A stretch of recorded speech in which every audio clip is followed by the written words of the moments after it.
Нека да направим овесени бисквити. Ще ви трябва овесен и брашно, кокос, захар и шоколад.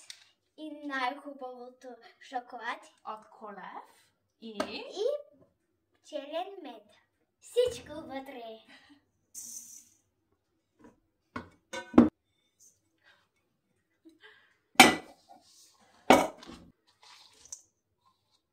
Масло и мед. Това е сода, бикарбонат и вода. Топла вода. топла вода.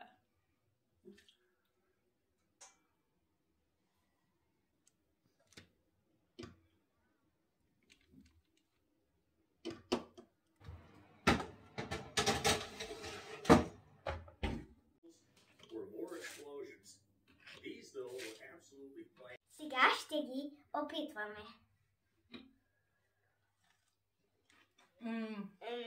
Много вкусно. Приятен ден! Чао!